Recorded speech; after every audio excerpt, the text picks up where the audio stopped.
because like we have premises just in well-formed form which fall under the structures, type, argument, and frameworks, which would hold the premises.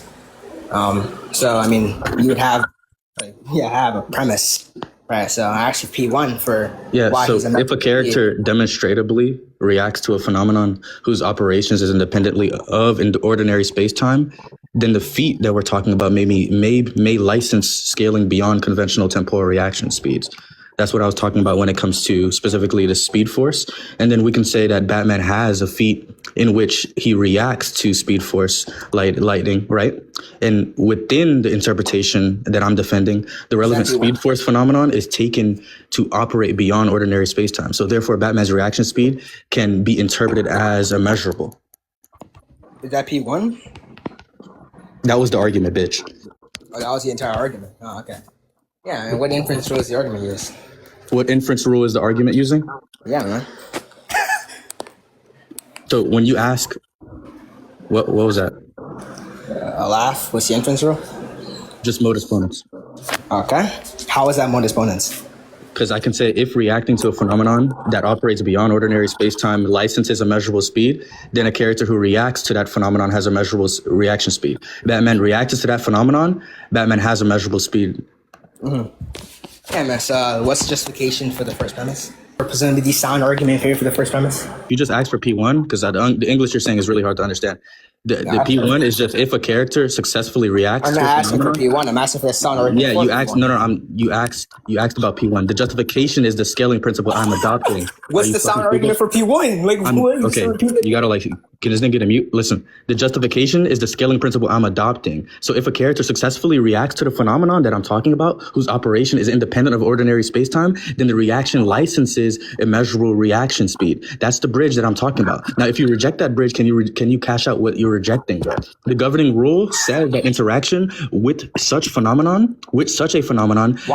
does not license reaction scaling. If that's what you're trying to say, simply denying the premise would not be a defeater. So now argue against that.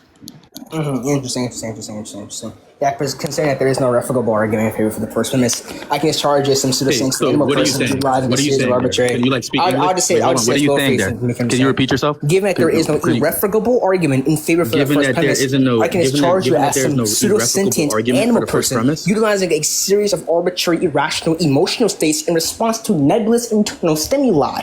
Okay, and given that, then obviously it'll be the case that you're spotting some incoherent thoughts in nature, which should involve some syntactic incoherency. Right, so I can provide my own argument, which would be, well, for every candidate 3T, if T constitutes the maximally explanatory adequate amount of evidential corpus E inside the DFS domain of inquiry studies. So that's not going to be the case. Insofar as it possesses so you're conflating disputed with unjustified. Well, you're conflating disputed with unjustified. I don't grant that scheme at all. I deny everything you just said. So what do you mean by there's no irrefutable? Wait, hold on. What do you mean that there's no argument there? Are you requiring a deductive certainty? What do you mean by that? When I say an argument, I just mean some set of premises. I didn't ask you what an argument was. Hold on, I didn't ask you what an argument was. What do you mean by argument there? I think you're stalling for time right now. I get you to ask. I'm not stalling for time. We're not under time limit. We're not under time limit. So when you talk about, why are you stalling? Listen. Relax.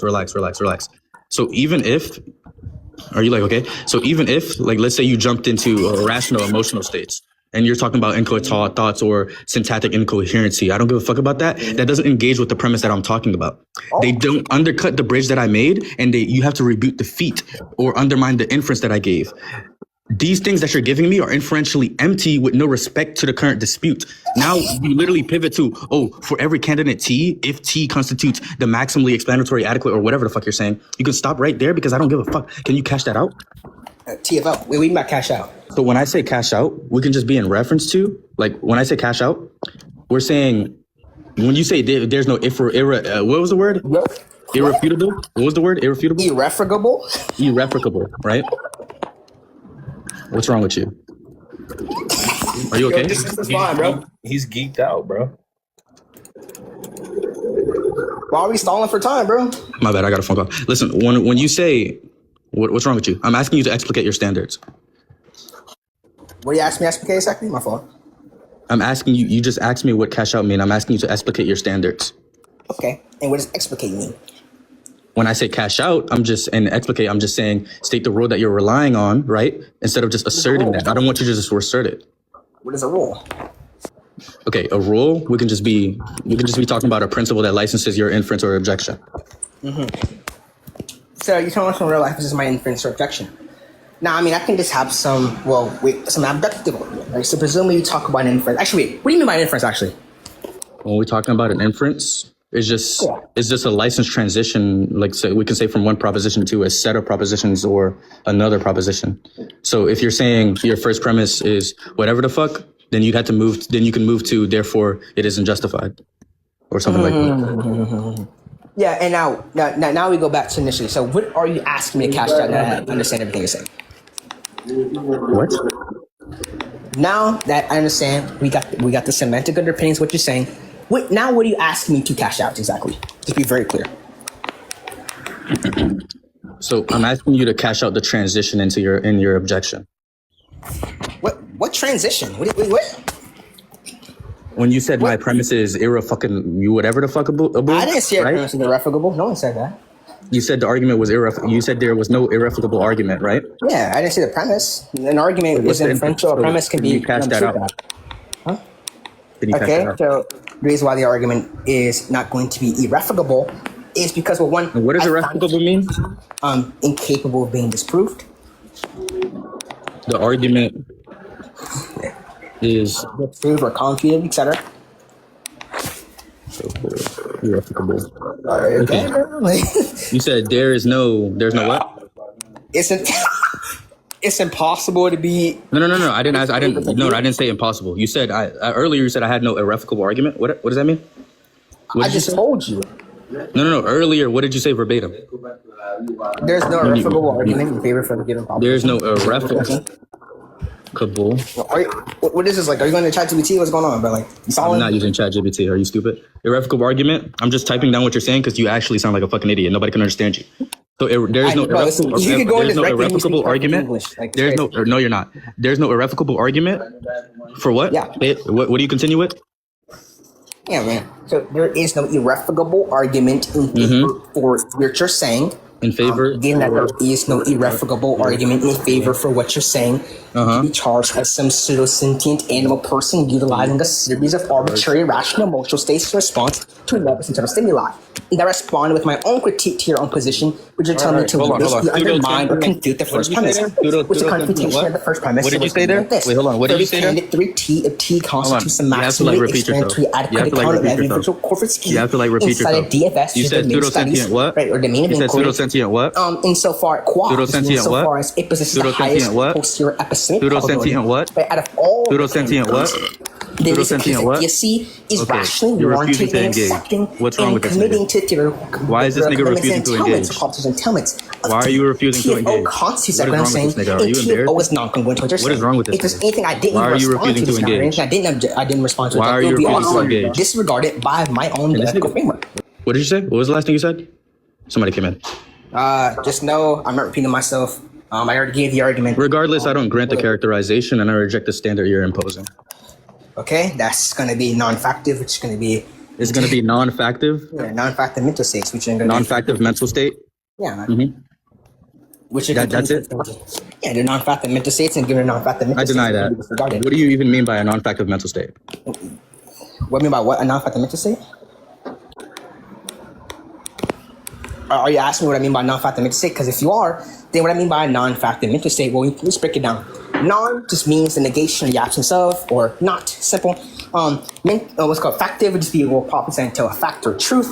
A fact would just be some neurological constituent of the world, or let's just say it's truth, right? Non-factive mental state, right? To be a mental state, when we talk about the mental state, it would just be, well, that which is going to be some motive extension of the mind, which motive extensions would give the object its properties. So a mental state would be, well, one that has a collection of, like, for example, phenomenal states, cognitive faculties, things that relate to the mind, or like gnosis and nomus, which go down to Husserl's phenomenology, right?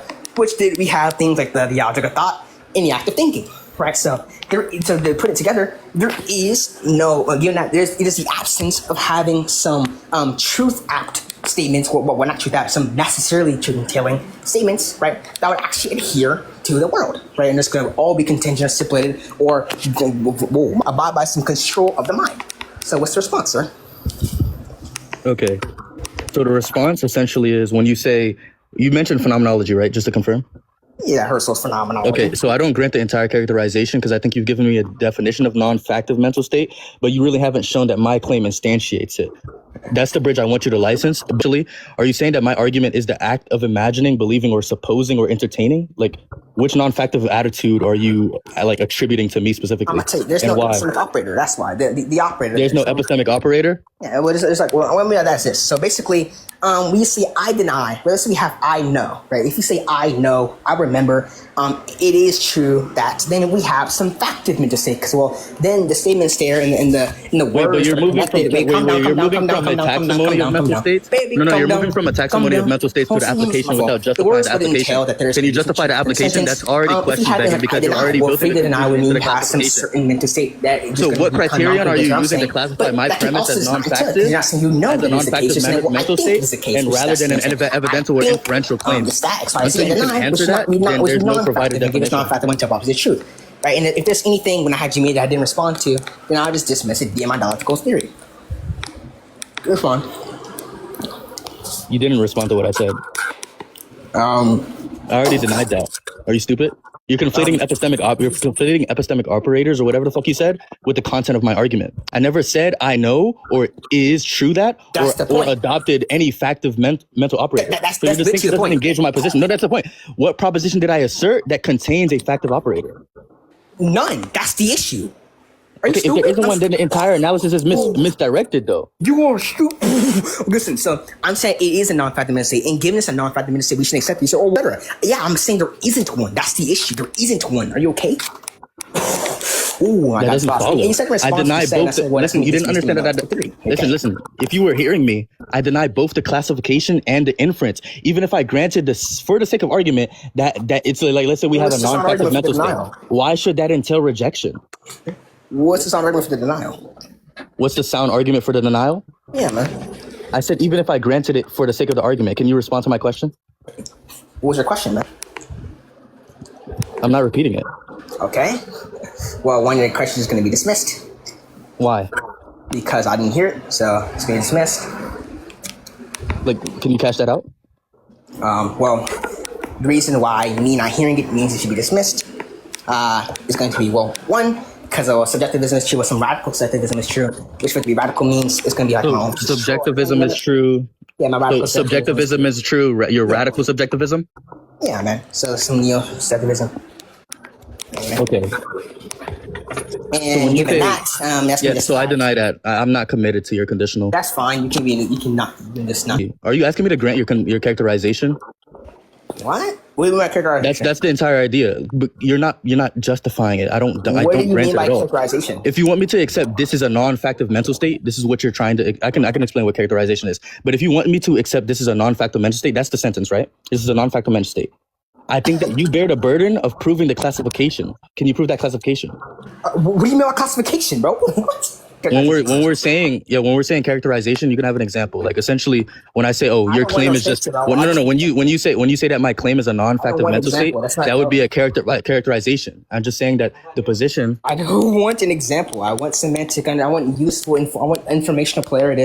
Like semantic underpinnings. Listen. So no, my bad. I got somebody answered. I don't want examples. The characterization that I'm talking about is that essentially when we talk about characterization, is saying that you're saying that the position, right, belongs to a certain kind of thing, right? For the example that I gave when you said your claim, right, my claim essentially was a non-facto mental state, right? That's their characterization. And a classification is just to mean, I can explain that. A classification is just to mean, wait, what did you ask me? What is a what?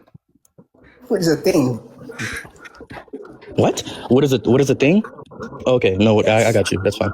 But the classification, as I was saying, is just what's wrong with you? A classification is just when we're placing my claim. Let's say we're placing my claim into the category that you're talking about, which is the non-facto mental state. So that's essentially that would essentially be that. Why is it you can have claims? Well, I'm just looking at the limit to this on 10's claims. The thing is just my claim. Sorry, the thing is just my claim. Like the proposition I'm advancing. What? I think. Yeah, the thing is just my claim. That's not mine. That's not mine. The thing is my claim, the proposition that I'm advancing, and essentially when you say that my claim is a non-factor mental state, what if I'm just like an anomalous? I don't think proposition is real. I'm asking you essentially why would that my claim be a non-factor mental state? What property of my claim makes it a non-factor mental state? What you defined it as earlier, you said. Actually, I already understood your earlier definition. I want you to apply it. What was it actually? What was it? Can you apply it? Wait, what was my earlier definition? Can you apply it? Yeah, I can. If you actually explain it. Why? I don't have to respond to it. I don't have to repeat it. We knew I applied. You gotta ask that question again. She's in my room. What? What do you mean by apply? By apply just means show that your definition fits my claim. Oh, I already did that, by the way. Same to same. When did you do that? And also, by the way, something interesting. I asked you, why is it the case that you can even have claims? You didn't even answer that. It's funny. So I said can be a limit to this on 10 even have. Why should we have claims? So let's switch your theory of abilities. This is very interesting. 10, he said, please apply how it can be actually explained or be grounded or applied onto my claim that presupposes that 10 even has the ability to create claims, which he has not given an argument for. He can have claims because, like I said before, I can just be a limit to this on 10 claims. I haven't debated in days, by the way. I'm like mad washed. Right? My bad. I'm out of there. So listen, ask me your question again. I want to know the sound argument for why is the case that you can even have claims. Why can't it just be a limit to this on 10 even being that which you have claims and what's your theory of abilities? What's the argument for you being able to have, what's the sound argument for you being able to have claims and also what's your theory of abilities? Listen, I denied her. That's kind of a restriction. I don't really grant the restriction. Why should I be limited to your account? What's the restriction? What is a restriction? That's what you asked me? Yeah. A restriction, essentially when we're talking about a restriction, we can just say that essentially it's just your requirement that my proposition cannot occur as a claim unless it satisfies your account of claims. You're lost. I said, what if I don't even hold a what can like an already anomalous and I just deny propositions being out can be real useful with the world? There can be some kind of linguistic like convention that are just not useful or like informationally no. So you also didn't answer that question. You're lost. So you didn't respond to already anomalous claims. I also said if there's anything I didn't attack. I deny that much your position. Theory. I mean, we can just conclude, really. If you're just an anomalous, if you're just an anomalous, not anomalous, my bad, then you simply can deny my claim, but that's just a denial. Like that's denying a bare your claim denial. that presupposes you can even Why would a bare denial function as the rebuttal itself? Why would a bare denial function as a rebuttal by itself? Okay, listen, so what you said to me also was you said what that almost called this denial of my claim, but you're saying my claim. You're saying it's possessive terms, my. Right now, let's presume you're saying you have this thing, that you have a claim, but I presuppose you can even have claims. Actually, for theory of abilities, which has not been explicated, I'm asking for the sound if I can even have claims. It's not been done. Why can't it just be like in a let's call it an unlimited list on you having claims? Also, I'm explaining to you how one, you saw what the proposition is going to be. That was going to be tied to your claims in a way. I explained that to be already anomalous, which means that we don't even think the propositions are real, be congruent to reality. You're also lost in that too. I said there's anything that I didn't respond to, right? That was going to be dismissed to be my dialectical theory. You're just like so lost and getting blown out. This is horrible. We keep going on mute randomly. I do hear some people in the background, right? So maybe that's the issue. But you're just not contesting anything. This is very embarrassing. You can just end the debate here, right? Just listen. Yeah, I deny that. End the debate. I think you're changing the subject from my argument to the dialectic posture. I don't agree with that. And then you just say, yo, bro, if your position is just that you're anomalous, that's my excuse for losing. How about consciousness or anything that you don't respond to, I don't give a fuck.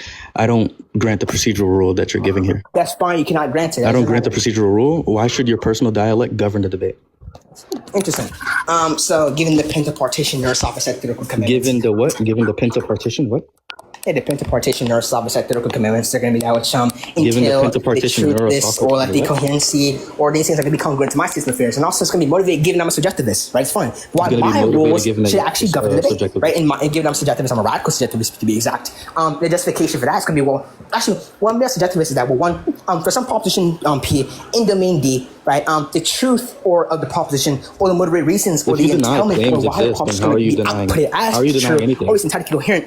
Like I said, the denial itself is just a speech of acts. It's just a speech act with a propositional content, right? So if you reject propositional commitments altogether, it's unclear what your denial even amounts to in this debate. So what do you even deny? How can you even deny anything? That doesn't even follow. I didn't even grant that scheme at all. I think you're appealing to the subjectivism, right? As they would automatically license that your conclusion. I don't agree that it licenses your conclusion.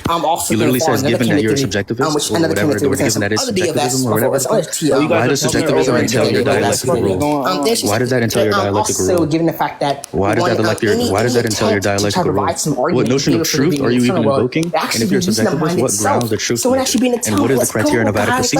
And why should your truth conditionals bind me? Said that I didn't respond to. I think you're skipping the bridge. That's already responded to. I already responded to that. You already responded to that. You did? On God? Yeah, I already responded to that. We can definitely. And what was your fucking no diff. Interesting. Yes, he said he already responded to it, but I just did not even responded to it. Very interesting to me. I don't think that can respond to it. He said he already responded to it. He can't do anything. Actually, he can't respond to it. Yeah, we can conclude. To respond, I think we actually presuppose that there's going to be some kind. We can conclude. You still think that you can deny anything? We can conclude. What's your theory of abilities, man? That's actually irrelevant. We can conclude. It's irrelevant? Okay, your critique was already undermined and absolutely destroyed. We can conclude. Wait. And what was my critique, man? Define critique, actually. Okay, so there's no semantic underpinnings behind the term critique, so he didn't actually critique anything. Maybe I didn't even give a critique, actually. Maybe I gave something else that's not a critique. So he responded to the Did you not hear my response? Not even a critique. He just responded to nothing. You got destroyed. We can conclude. Man. So he's saying absolutely destroyed.